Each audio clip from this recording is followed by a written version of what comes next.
Welcome to the Los Angeles Tribune page.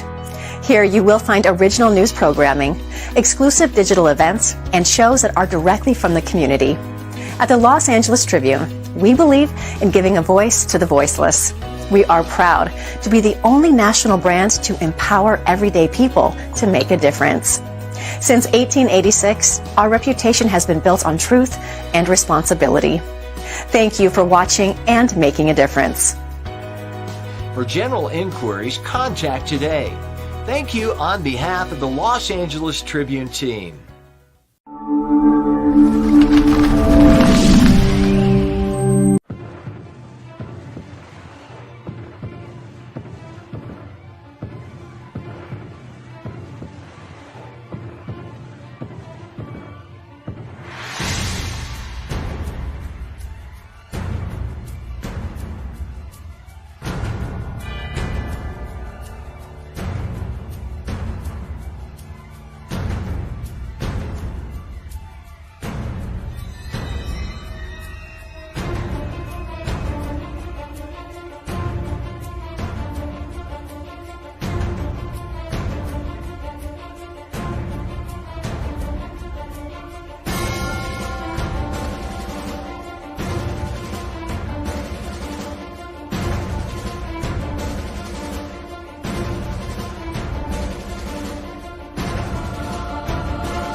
And welcome back, everybody.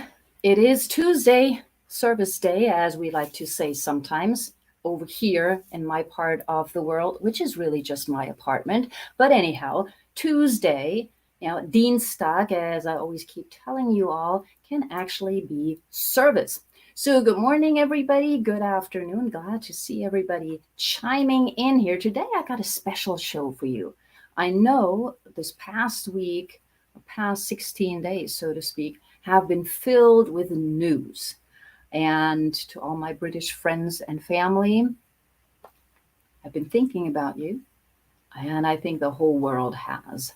And for anybody else affected by the passing of Queen Elizabeth II, it'll take us a while to assess what she has done and how important she was, even though some of us know already a little bit.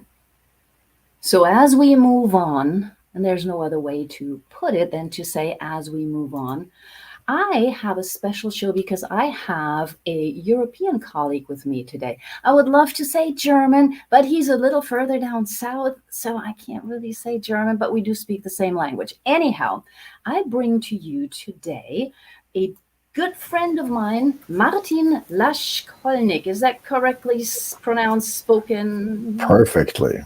Oh, say, I always want to mix up the last name. Martin, you and I met at ATL, which I've mentioned a few times on these shows already. And since then, I've been watching even more the things that you do. I love to get people on the show that are leaders. And to me, you're a quiet leader. And what I mean by that is you do a whole lot of stuff, and sometimes you post about it, but a lot of people don't know. So I want to briefly mention, you are the past president of the German Speakers Association. Correct me if I'm wrong. You're the current president of the Global Speakers Federation. You also have, of course, your own business, which is what I really want to talk mostly about. And that is the Institute for the Development of Potential, which is located in Austria. So that's a mouthful. Can you tell everybody a little bit about yourself? Absolutely correct. Just talk about yourself a little bit so people get to know you a little bit. Anything goes. I'm a dad. I have two children that I enjoy very much. I'm a wanderer between the worlds, if you will. So I've a degree in economics. I graduated at economics school. And I have a degree in Buddhist philosophy and theory of perception, which I studied in India with Tibetan scholar monks. That was a great, fabulous time, actually. I was very young back then, totally naive. I had no clue about anything. showed up at the airport for my first flight to India with like 60 kilograms of luggage, 120 pounds, and actually there were only like 45 allowed. Ouch. But then there was a very nice girl at the counter, and these were still the old days when you know what, you had this written paper slips, and so Right. I love those. Yes. I put my suitcase on the scale, and she said, "Oh, 84 pounds. Nah, can't write that. Well, let's say 53." And she wrote that on the slip and passed it off. And then and before that she said, "Oh, you've been upgraded. You're flying business class." I looked at her like with great interest and said, "Okay, is that a good thing?" I had no clue of nothing. I mean, I was really that was, and well, by now I've flown a few times around the globe, I would say, in economy and in business. So yeah, gained a lot more experience on that. So the study there was absolutely fascinating, and it led also to a lot of interesting things. You know that in hindsight, everything makes sense. In hindsight, yes, but not when you're in it. Oh no, not at all, not at all. And so the Buddhist studies actually is quite fascinating. Actually, if you look at the original text, like the Tibetans use them, it's actually pretty dry. It's very, very left brain. And I know we don't have that image of Buddhism. We have the Buddhism images.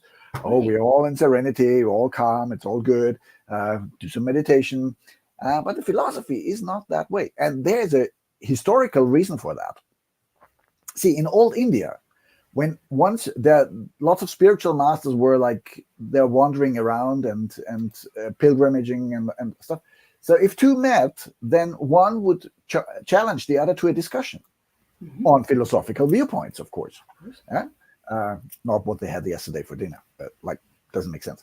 But so when one could prove the other one wrong, all of his followers, or hers, usually his at that time, all of his followers had to convert to the belief of the other. Ooh. So imagine that, well, what should we take? The Archbishop of Vienna has a discussion with the superintendent of Hamburg, and the superintendent of Hamburg loses. All of them is Catholic. No, we don't lose. We don't lose. No, you don't lose. No. Okay, then all of Austria would be Protestant. Okay. So it had implications. Yeah. And by that, then there was a huge Buddhist university for philosophy in Nalanda, and they had 4 gates, and the best people, the brightest and most excellent people, they were the guardians of the doors.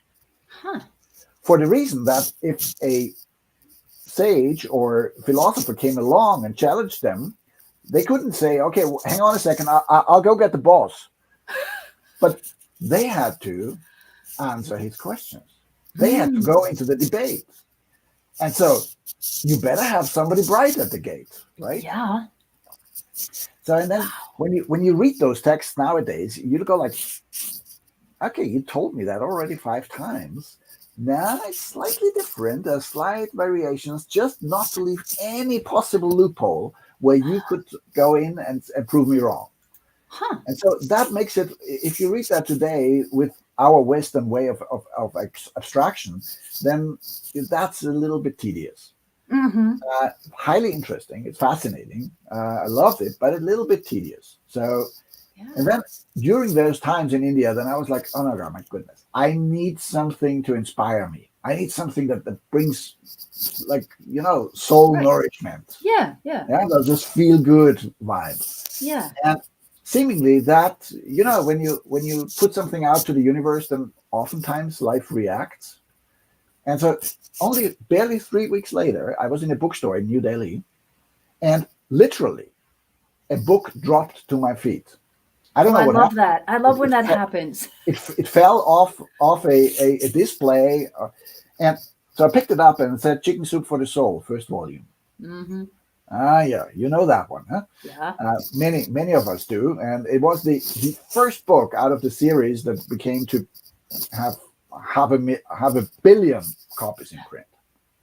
Totally amazing. And I put it up, and it's short stories about people overcoming difficulties, obstacles, being inspired, and sort of like nourishing all the good that is in us.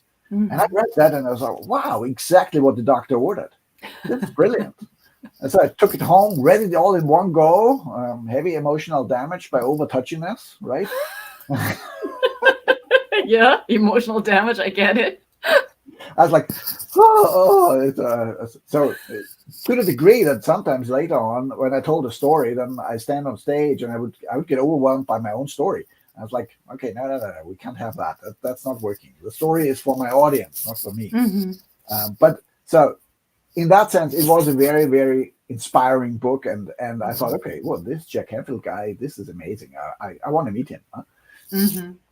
Seemingly that output to the universe wasn't that exactly strong because it took 12 years and not 3 weeks. But it did work. It did work. But it did work. It did work. Absolutely. So yes. I met my meanwhile ex-wife in India. She was another fellow student from Poland.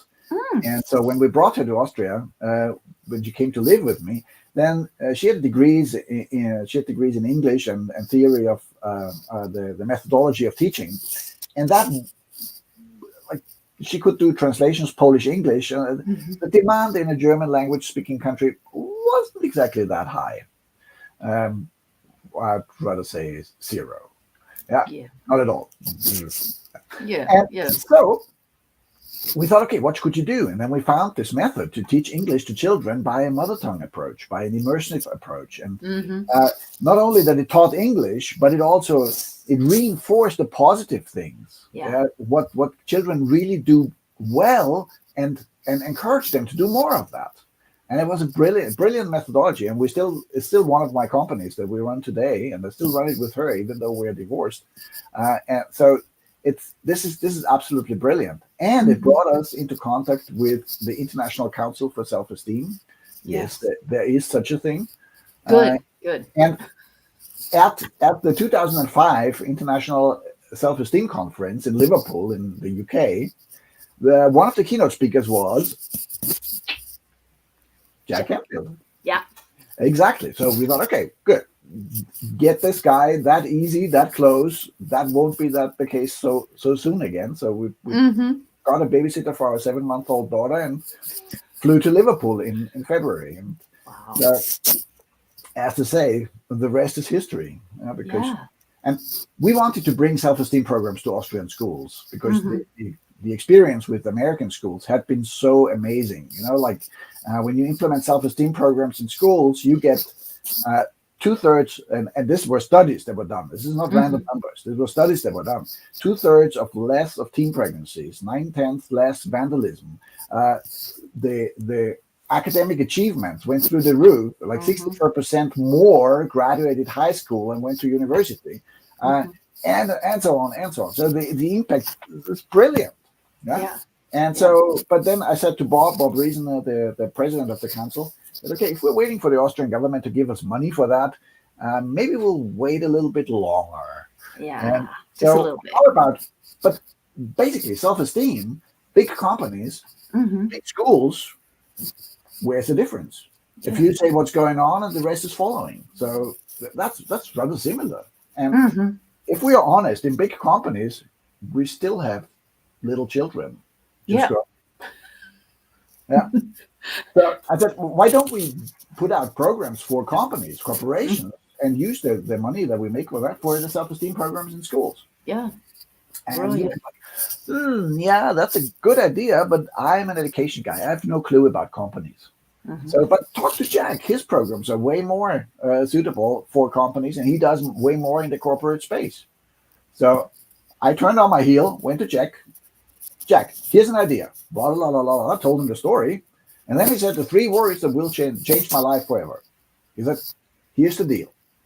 And I thought, if a guy with, at that moment, 120 million books on the market says to a nobody from Austria, here's the deal. So open ears, turn brain on.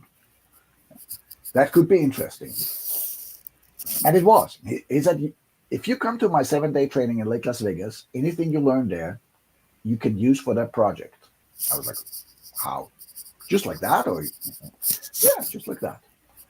And of course, you had to pay the seminar, I had to pay the travel, etc. So a couple $1,000 that went into that. But it was a phenomenal meeting that led to several things happening. At the seminar, I also met a guy who taught me about the tapping, meridian tapping, or in many variations where you tap on acupressure points to release stress from the system. Yeah, we'll talk more about that later, EFT later. Yeah, okay. Yeah. Keep going with the other story. I love it. So that was Jack's contribution, where I got to meet Jack, and he was so generous to me. And I said, okay, Jack, listen. The Success Principle had just come out that year, 2005. And I said, you can speak anywhere in the world for the Success Principles, but you can't in Germany, Austria, and Switzerland because you don't speak German.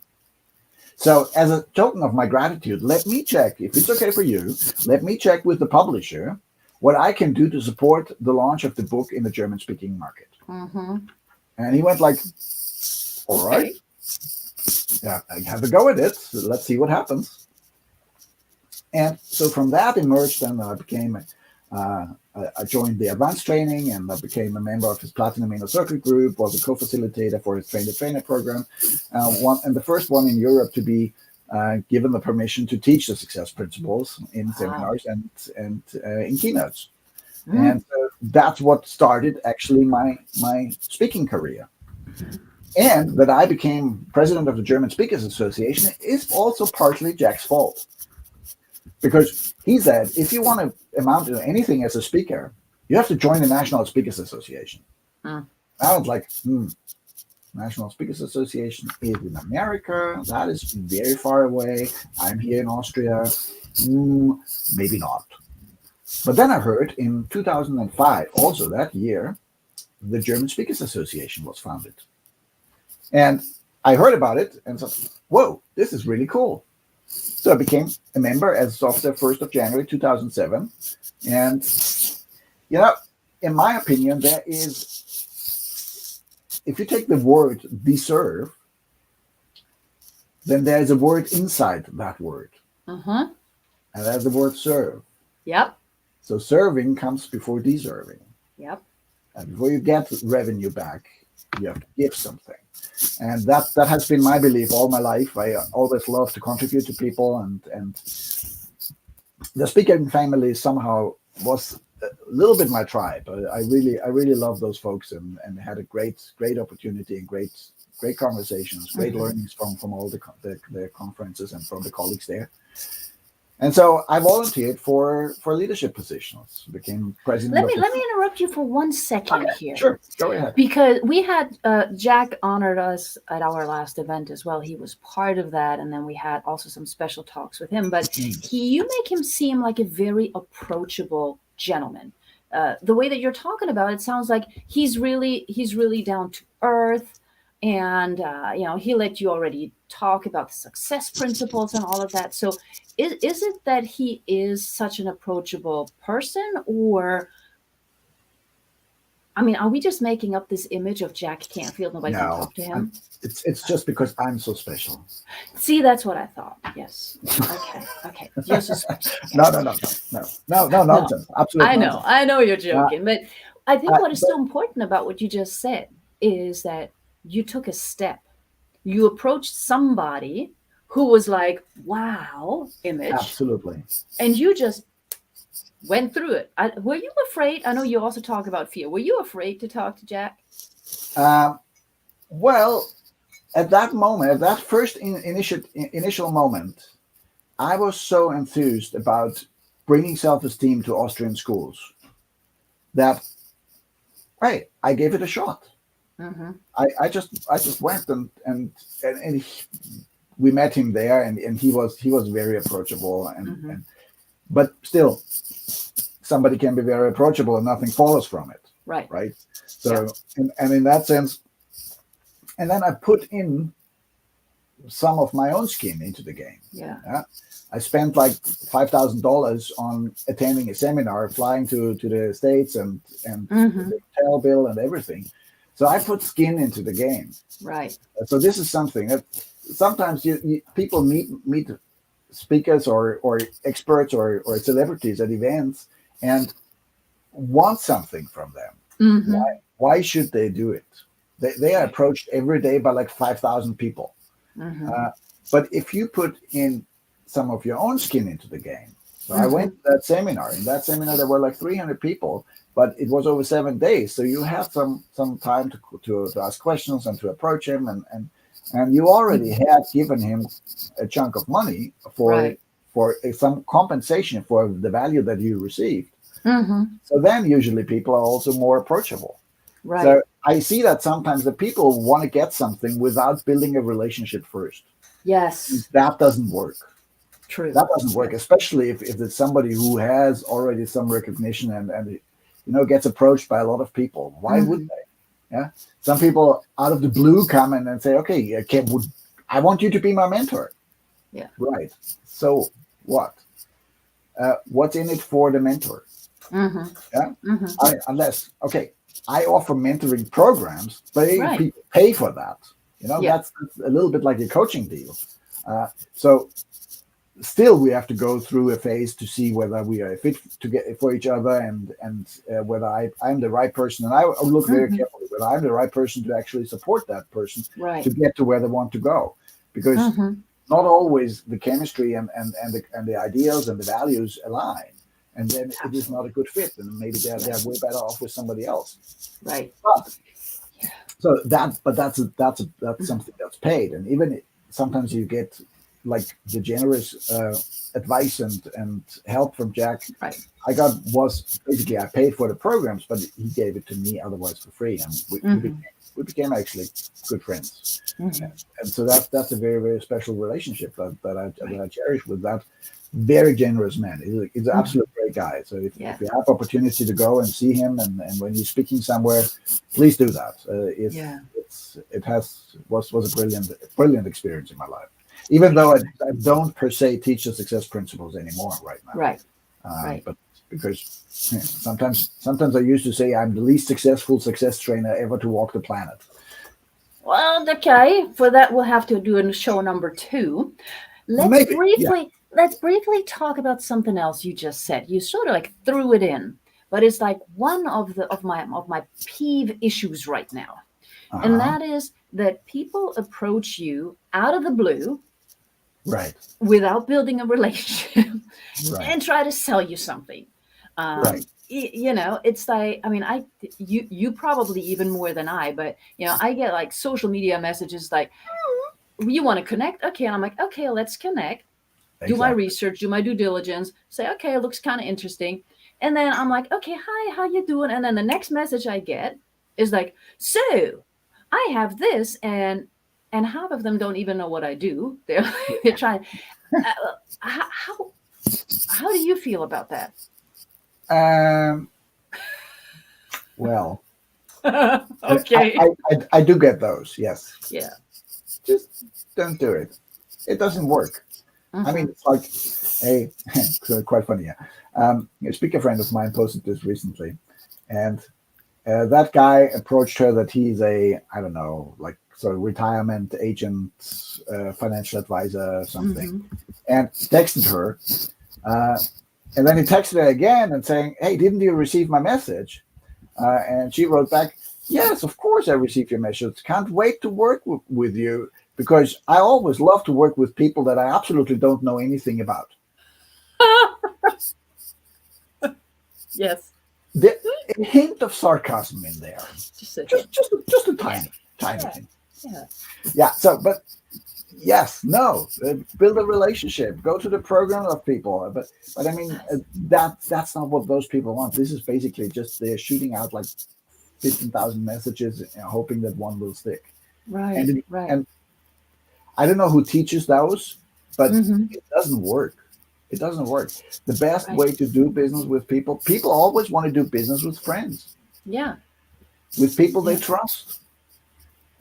And so build that trust first, and then Mm-hmm. then you actually can have a lot of people Right. Well, it's providing just that. I find it so fascinating because I love how you just share. I love doing business with people I don't even know. Like sometimes I write back. I'm like, I try to get to know people before I work with them, and then they're like off the planet. But today, a lot of things are a numbers game, and this brings me back to the idea of speaking. Okay, Mm, right. because there usually are a number of speakers also in the audience. They're very quiet today, but to get a speaking gig, just as an example, very often you need to put in, how many followers you have, etc., etc. Right. And the more followers you have, the better. However, in the in my reality, just because I have 13,000 followers on Twitter, does that really mean that they're all interacting with me and going where I go? What's up with the numbers game? And I think that's why so many people just want to build connections, connections, connections, so that they have the numbers up. How do you Right. feel about the numbers, and what is your experience when it comes to Yeah. speaking? I know that obviously when you do an online summit or something like that, uh, you want it to go out to as many people as possible. Right. So you're trying to get in speakers who have a big list and have big social media following, and so to get the word out. Hmm. Um, yeah, to a degree, uh, Hmm. obviously. But then I rather have somebody who has a list of 5,000 and an 80% opening rate instead of a list of 20,000 and a 10% opening rate, Hmm. right? So it's also about the quality and the trust that people bring towards an expert, towards a speaker, and so yeah, I'm Okay. and it for me it's also we have a lot of this especially on social media, this look at me, look at me, look at me stuff, yeah, and instead of uh, again providing quality content, Hmm. helping putting stuff out that people actually can help and can benefit from. So I've reduced my social media following or consumption quite a bit because you know I try to keep my world one that's positive, Hmm. not to deny what's happening. Stuff Right. is happening, no worries, of course. Yeah? Yeah. But on the other hand, are we really needing to participate in every rant that's out there? Uh, what Because the thing is, as soon as you start blaming somebody and nagging and quarreling and like there's this beautiful picture say, okay, the secret to enlightenment is going forth and arguing about on social media. Yeah? Yep. That's like, yes, of course. Huh? So uh, by blaming others, you are giving your energy and your power away, Hmm. and you want to retain your power. I mean, we are both here to make a difference in the world, in the small extent that we can possibly do. Right. And so it's not about putting out a lot of stuff that's a negative and resentful and Hmm.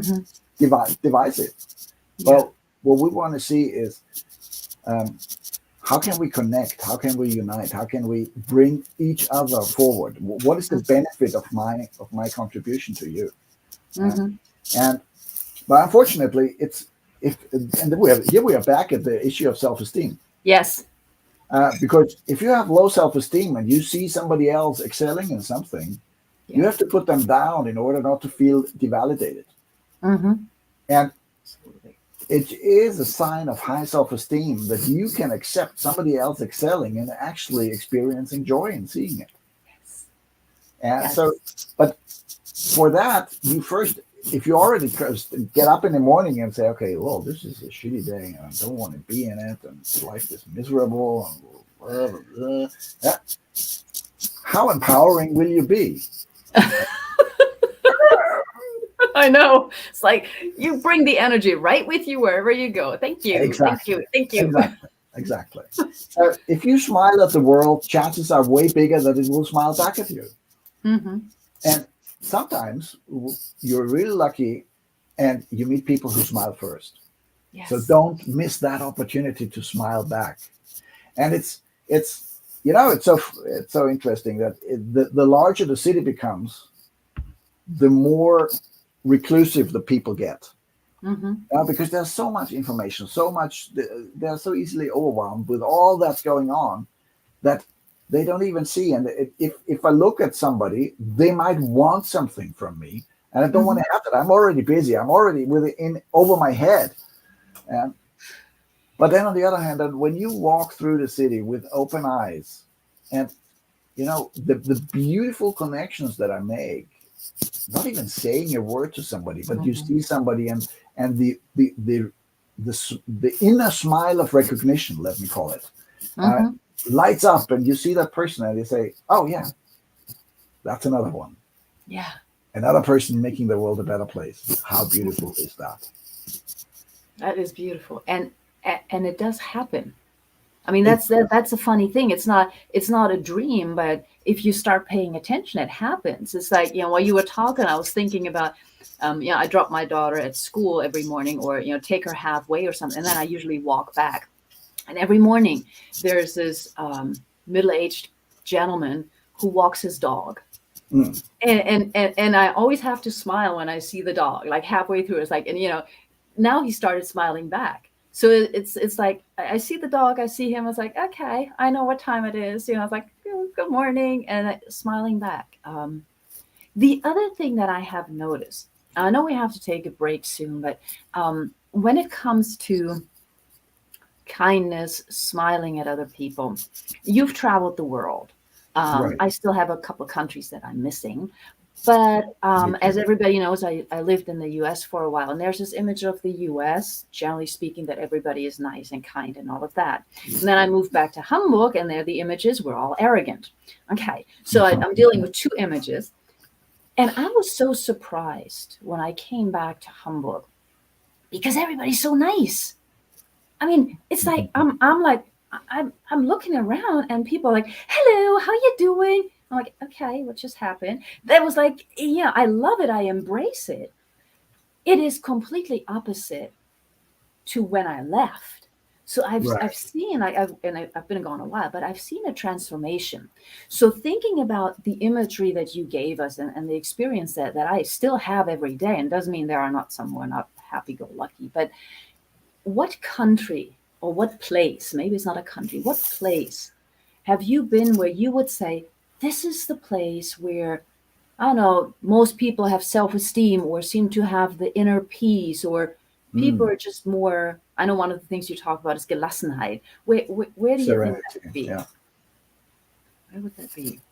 Well, that's a difficult question, actually. Where I had some of the most positive experiences was actually in Northern Europe. Mm-hmm. Yes. I didn't say Northern Germany. I know you said Northern Europe, so I know, but but for example, countries above. But Denmark was a beautiful country to visit. People are very outgoing, very very open, and I also had very good experience in the Netherlands. My bigger daughter is now studying there, and I love the country. I love the energy of the place. People are, I feel, more open. And I mean, of course, when you go to the US, then sometimes you get this overwhelming friendliness. But to me, that then, for me as a European, I'm not saying that it's not genuine or anything, but it just seems to be a little bit over the top. Yeah. So that's, but that is also then cultural awareness. Right. Yeah. Because if you go to Asia and you find people are so much more peaceful, no, they are not. It's just the cultural expression of how you go about your daily life. And so I think it very much depends on the individual person. I would agree. I would agree. And it's funny. I've been thinking about this a lot, obviously, Yes.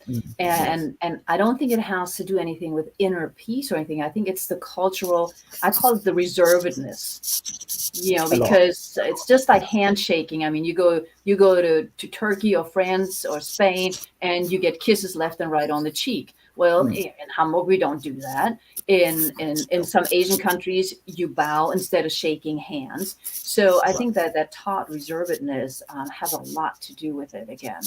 Yeah. Yes. Yes. I agree. Okay. Thank you for that. Thank you for that. I'm going to take you on a little break. When we come back, I want to dive more into some of the things that you do, the tapping, the what do you mean by Mm. potential, all of those things. Okay? Love it. So we're Love going to it. go on a Absolute teeny pleasure. tiny break.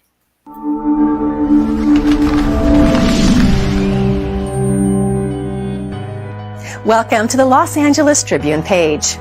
Here you will find original news programming, exclusive digital events, and shows that are directly from the community. At the Los Angeles Tribune, we believe in giving a voice to the voiceless.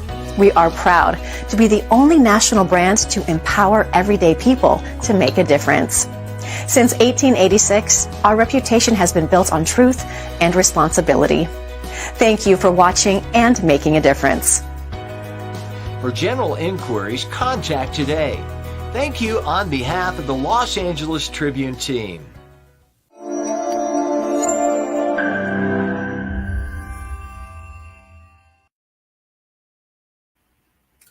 And we are back. I am back right now with Martin. And since Martin and I have talked so much about Jack Canfield, I just want to do a quick shout out to Jack Canfield. Okay. You may all remember he actually was at one of our events. And then Mo Rock, the CEO and publisher of the Los Angeles Tribune, also did an extra interview with him. Indeed, as Martin was saying, a very generous person with his time, with his insights. And a big lesson that I think we learned from Martin today was if you see somebody, just approach them if you have an idea and let the enthusiasm carry you. Because all that can happen is that they say no. What do you got to lose? Now, Exactly. we also talked about inner peace, stress, Buddhist, left, right, brain ideas. And we could talk a lot more about all those things that we've talked about in the first half hour. But you mentioned tapping. Mm. As a healer myself, not you, I've studied tapping, but I don't use it as much. Why do you think tapping is such a wonderful tool? Because it is. So why do you love tapping? And I know you've also studied other things such as NLP and so forth, but tapping, what is the special, I don't know, association with that? I've just had absolutely incredible experiences with it, and it was just fascinating to see how fast things can shift and can change when you do some tapping. So there seems to be a correlation between the mind and the body, and seemingly some stress, or not only seemingly, we all have experienced that stress has actually happened. Stress is something that's really sitting in our bodies. Hang on a second. Oops. Need to see where I went. Oh, here I am. Okay, good. So stress is sitting in our bodies. So when you had a car accident, for example, you just need to think about the accident, or you see the turning where it took place, and all of a sudden you have a knot in your stomach, or the palms go sweaty and all of that. And so there is a body-mind reaction. And when we start tapping on some acupressure points, then we're creating a, in my opinion, a loop between the body and the mind. So we are not only thinking about what's happening and how we could let go of it, but we also integrate, we also add the body into it. So when I tap on this point, this is a meridian for the stomach, and so that knot in my stomach goes away, and then this feedback loop between the mind and the body goes away as well, because the mind thinks about the accident, the body goes like, oh yeah, I totally feel it. Yeah, I have the sweaty palms and all of that. And then through the tapping, seemingly the whole tension drains from the body, drains from the system, and the memory of the car accident becomes just a memory and nothing else. Not anymore you maybe want to say a traumatic experience, but it becomes something that is just a memory, like going shopping yesterday. And I've seen so many things that happened so fast. It was fascinating. Within 1 or 2 sessions, people really let go of stuff that bugged them for decades. And so that's I've made so many positive experiences, and there are more and more studies actually out there. Right. The American Psychologist Association has actually accepted tapping as an evidence-based practice for post-traumatic stress disorder. So there were quite some studies done on vets, on war veterans, where they, within a few sessions, they could let go of stress and stuff. Yeah. And I want to hear a story about that. That yes, was please. Life, when life puts you exactly there where you are needed most.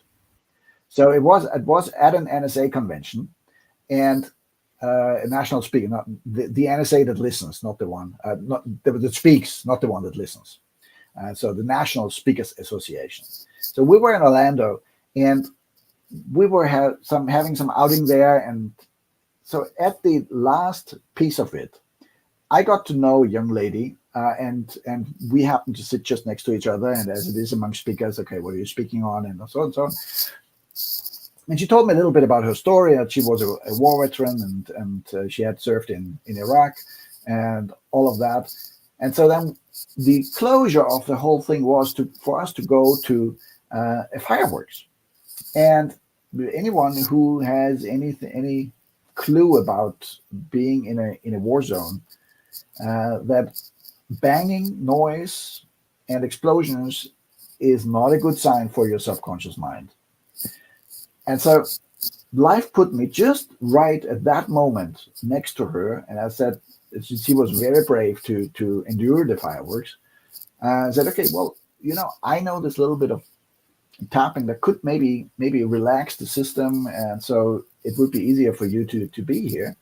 And we did that, and it totally changed the situation for her. She totally relaxed. She totally calmed down. And because normally when there was a bang, she was just under the table. And then she was there, and she could stand there and watch the fireworks and not be afraid. And so that was a brilliant way to see how fast it can work. And we had a great connection. We're still connected today.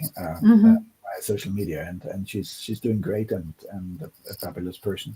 But that is so much, it can make such an impact to let go of old stuff, and that's what I call psychological or mental hygiene.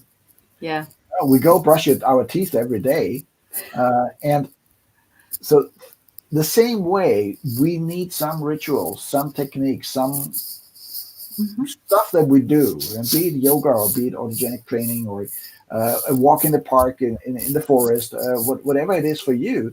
And I love the energy psychology techniques. I use one that's called tap acupressure technique, TAT. And that is basically you hold some acupressure points in the face and on the back of your head, and you go through a 9-step process of forgiveness and acceptance. And that actually was what led for me to be to come to a place of deep inner peace out of the deepest crisis of my life in just 8 weeks. Wow. And so that's some. So I love those things, and I created in German at the moment a membership program called the Living in Serenity Community. Yes. What we do basically 3 times a week. Everybody's invited, and if you participate once or twice or 3 times, it's up to you. But regularly we do this TAT process, and it just takes like 10-12 minutes, and you feel much more centered, much calmer, much more in within you and in your inner balance. For me, sometimes it's even better than meditating for an hour. Yeah. Because it brings you right back to center. And this is so, it's such a simple tool. It's such a simple thing. And that is what I call when life goes from effort to automatic to automagic. Mm. And don't we all want a little bit more automagic in our life? Yes, of course. Exactly. I But love that- how you explain again, it. Yeah. Go on. You were going to say something else. it's about it. This is an inner game. Yeah. Again, we before deserving inner peace, Mm-hmm. we have to serve it. We have to do something about it. And so it's because it's also it's personal development. It's not a personal just got there. Mm-hmm. Yeah. It's Mm-hmm. so it's a process of unfolding. And as we brush our teeth every day, also find something that you do for your mental health, for your psychological hygiene, for your inner balance, for your inner peace every Right. day or several times at least. Yeah. It's interesting because I get the same feeling when I do energy work, like which I do every day, right? But it is like you said, everybody has a different connection. And I learned a couple of TAT and EFTs and all of those. I think one thing that might sometimes hold people back, that your shoulders, you have to do this and this, Yeah. that there is this memorization of where to put your fingers. Of course, that's going to become automatic as well. So that shouldn't be a Right, stopping point, exactly. right? It shouldn't. But there's a much bigger stopping point. Mm-hmm. Shall I tell you what? Yeah. It's people want to be right. Oh, There's this beautiful question. always they do always want to be right. Each and every my coachee gets to hear once or twice or even more often. I ask them, okay, do you want to be right or do you want to be happy? I want to be happy, of course. When I ask this in my talks, then I like, who wants to be right? And in the audience, like 3 people go like, I really want to be right, but okay. yeah. And when I say, okay, who wants to be happy? Like 95%. Yeah, me, I want to be happy. Let me tell you the truth. Once you want to be right, screw happy. Mm-hmm. It's because you sit in traffic and, oh, that guy cut into my lane in front of me. Oh, this is so rude. How dare they? Stupid idiot. Da, da, da, da, da. Yeah. So the secret is happy means that you're either in a state of love, appreciation, gratitude, or joy. And all of that leads to inner peace. Mm-hmm. Anything else is being right. Whether you are angry or you're frustrated or you're sad or you're anxious or whatever it is, that's all being right. That's all telling the universe, telling life, this shouldn't be this way. Mm-hmm. And guess what? Life doesn't care. It is this way. And Byron Katie once so nicely said, you can argue all you want with life. It's only right in 100% of times. Truth is truth. So why would you want to spend energy on something that you know you're going to lose 100% of the time? Right. This doesn't make sense. Yeah. But still, we are so conditioned to do that. Also, back to low self-esteem. Mm-hmm. Yeah, and it's fear is essentially a defense mode. Mm-hmm. It wants to keep us safe. So when we are, and anger is fear in disguise. Anger is fear with hormones that, okay, I have to break free. I have to defend myself. Yeah? So to come to that place that actually, no, I'm giving up my being right for being happy. That is a conscious decision. And that is a decision that we have to practice again and again and again, just because otherwise it won't be automatic. Mm-hmm. Yeah, it won't even be automatic. I like that a lot. Automatic. I'm going to put that in the chat.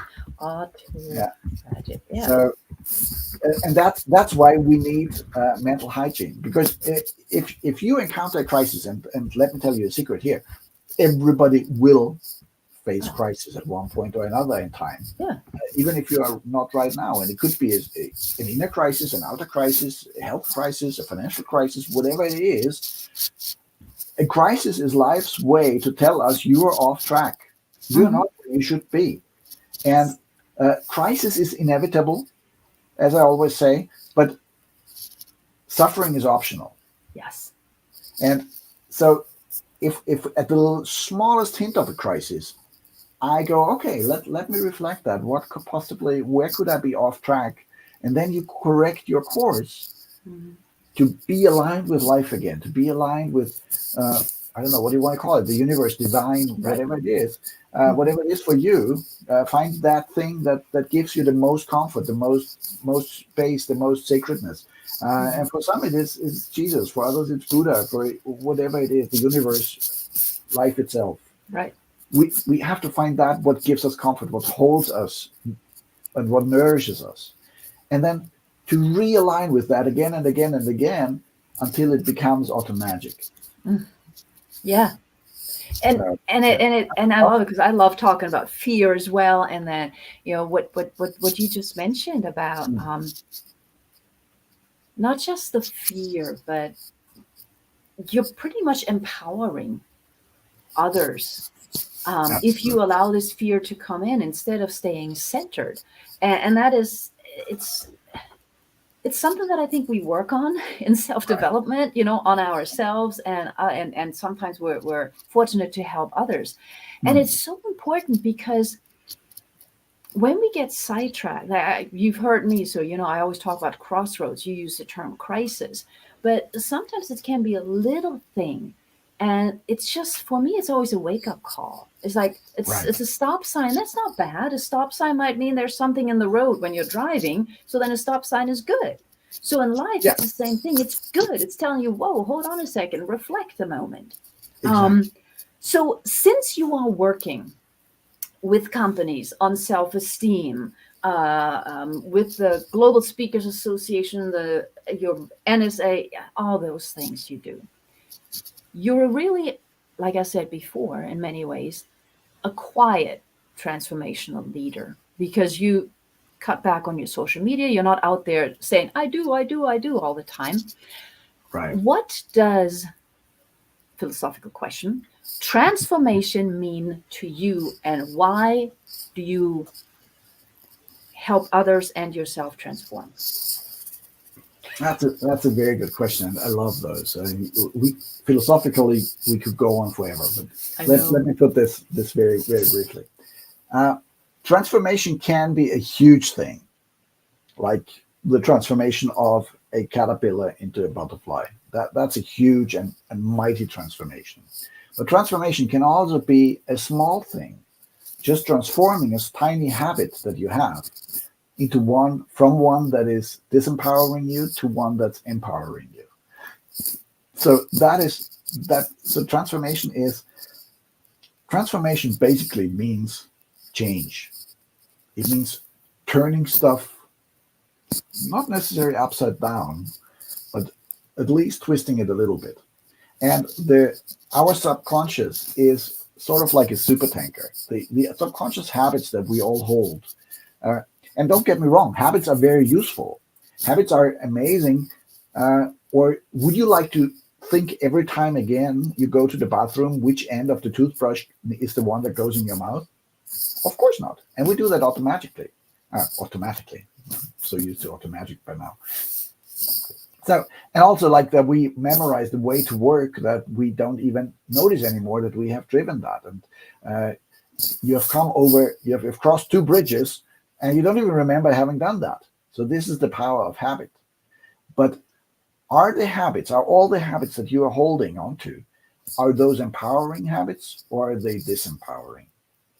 And to put those habits on reflection and check them for their worth, and then say, okay, now if I'm just going to transform this one little habit into something that is from disempowering to empowering, to something that brings people down or that lifts people up.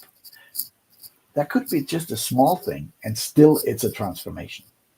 So per se, the word transformation is not necessarily positive. It's used in a very positive way. If you're a transformational leader, then it means you empower people to be something better and do something better. But that's not always the case. A transformation could be also, it simply means a change. So if we are changing, let's put it that way, change is always there and it will always be there. But what do we do with it? And that's again a principle that Jack Canfield shared with me, that he learned from his teachers. It's called E plus R equals F, or equal in English, E plus R equals O. So the event plus the response equals the outcome. So if we have 2 plus 2, the result is 4, inevitable. That's the logic of math. So if I want a 5 in the back there, and which is the place of the 2 that I can influence? Is it the event that happened? Well, hello, it already happened. So blaming it or complaining about it doesn't change anything. Right. But so it's my reaction to the event. So if I change my reaction, then I get a different outcome. Mm-hmm. And of course, here again, my reaction to the event is something that I have to put effort in, something that I have to do consciously. I have to reflect and decide on a course of action, and then I implement it and do it, and see that the outcome is changing. But there are so many reactions in our life that go automatic, that are subconscious, that are just based on habits. So working on habits is one of the real things that I just want to encourage everyone. Make a ritual out of things. Make a ritual out of things that are healthy for you, that are make you happy. Okay, turn off the TV and go for a walk in the forest, and don't put music in your ears, but just listen to the sound of the forest, or something like that, where you something that lifts you up. Go to take a yoga class, or like even just sit outside in the fresh air and do 5 minutes of breathing. Because as we all know, fear is a shallow breather. And deep breathing already changes something in our state, in our attitude, in our perception of the world. And one last thing, don't believe everything you think. I love this. This is another quote from Byron Katie. But I so love this. We have so many thoughts. Our monkey mind up here is so good in building scenarios and worrying and doing all the stressful things. And, oh no, this will not work out. And we have 25 different scenarios, and none of those is ever going to happen. Right. So in my deepest times of crisis, I went like, okay, monkey mind, there's the corner. Mm-hmm. You go, chill for an hour. And if you're still busy with this, then after an hour, come back to me and we have a discussion.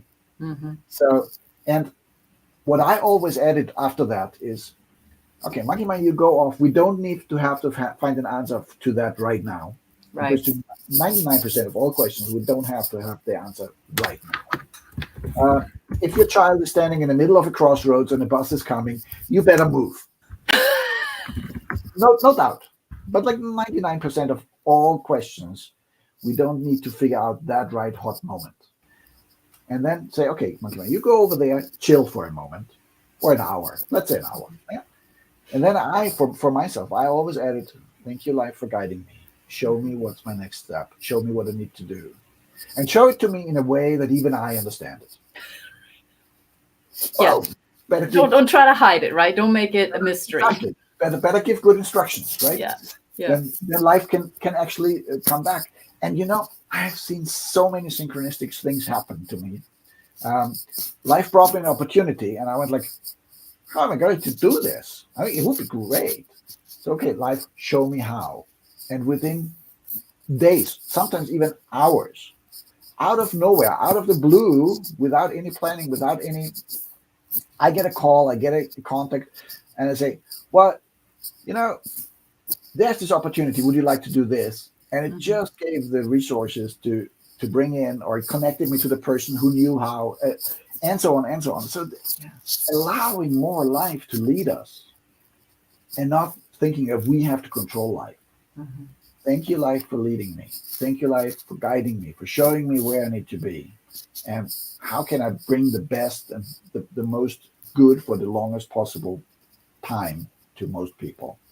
That's my motto since that crisis in 2015. And it has led me to people like you. It's absolutely brilliant. I love it. Yeah, I love it too. And when you said the monkey brain, I always give the ego a cookie. So a dear friend of mine said that years ago. It's like, give Right. the ego a cookie, let them sit in the corner. So, same kind of idea. Yeah. But it is, we need to get out of that sometimes, because we have this, Yeah. I think Noah puts it so nicely when he says, we've got this skewed image of ourselves. And then we fall into this trap of just consistently questioning. And that's why, the patterns, they are great patterns, they're great behaviors, and then there are those that have this power over you, and you're just stuck. So whether you use TAT, EFT, some of the great questions you've asked, just, I love how you said, let life lead you, because we're holding ourselves back, I think, by trying to rein it in, Exactly. All right. So much. Time's up. Okay. I knew we were going to need a second show. But for right now, I want a quick shout out to Dan. He's always here. Thank you, Dan. Thank you. And yes, don't believe everything you think. Well, absolutely. Martin, before I let you go, where can people reach you? Not all the associations, but where can they reach you if you want to talk to you? Well, just copy my name and paste it in any of the social media channels, and you'll find me. That's if you find a Martin Laschkolnig, it's only one, because there is only one. So that's the benefit of having a last name that even in Germany nobody can pronounce properly. They all get it wrong too at the beginning. So that's the advantage. Or just go to my website, martinlaschkolnig.at, and we have content there in German and in English. But feel free to reach out on social media. Loving to be in connection. Even though I don't look so much, I try to post uplifting and inspirational stuff. So if you feel inclined, follow me, and let's have a conversation about how to make this world a better place. Yes, absolutely. We will. And I might have to bring you back. But before that, I'll see you in about a month, I think, in person. I'm looking forward. Thank you, Martin. I know that I think there's another big event coming up for you at the end of this month that I think that you'll be speaking at. So everybody, reach out to him. If you can't find him, even though it's pretty easy, you can reach out to me, because I sort of know how to find him. But we've also tagged him, of course, in this wonderful show, and there'll be more of it. So everybody, I will see you in 2 weeks. And until then, just using Martin's words, let life lead you. Please do. Bye, everybody. Bye, everyone.